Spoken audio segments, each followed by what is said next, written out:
Okay.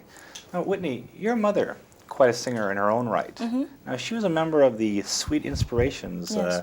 group that backed up Elvis Presley. Now, what memories do you have of that? um, I remember when I was, I really don't know how old I was at the time, but I remember my mother receiving a phone call from whomever Elvis had employed to call people, whatever, and saying that he wanted the Sweets back to do his comeback show in Vegas. I remember my mother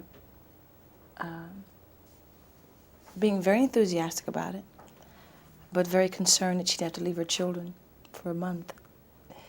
And I remember her, she was so like, her whole thing was, Mommy loves you and Mommy wants to stay home, but Mommy's got to go to work to make sure that you have this and make sure that you all are taken care of. So me and Daddy have to go, and we, because my father was my mother's manager.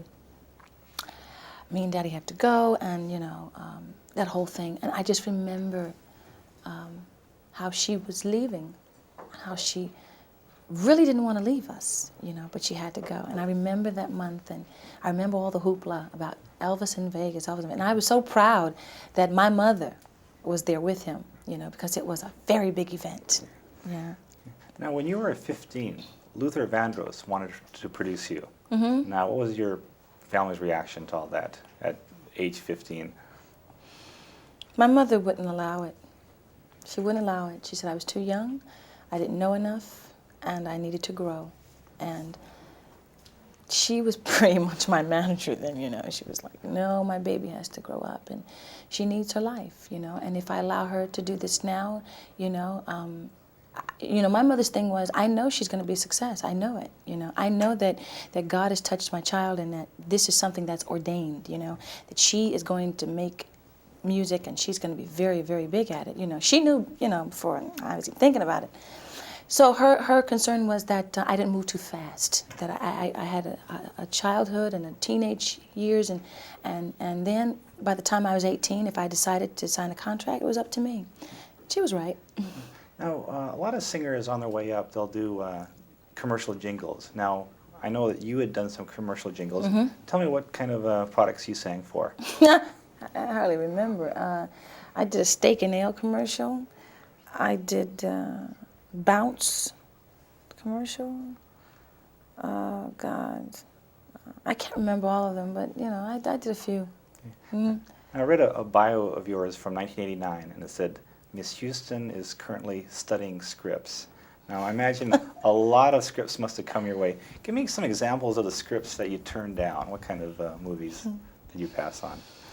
Well, everybody knew that Dreamgirls was one that I was, that they were interested in me doing, and I turned that down. And Josephine Baker, I didn't want to be Josephine. There was some, I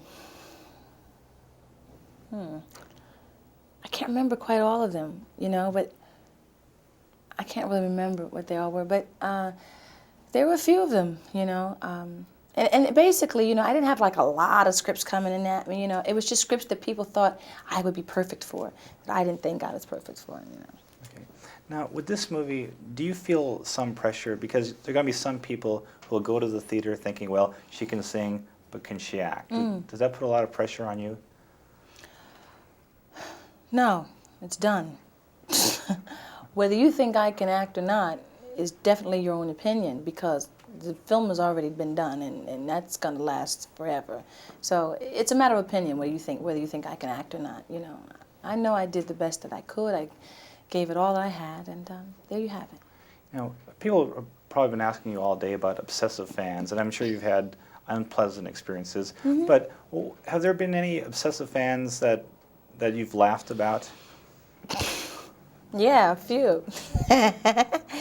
I've had a few of them, that some of them are funny. Thank God that I've had the majority of fans be very kind and very nice to me, Nobody wants to hurt me, I haven't had any of that.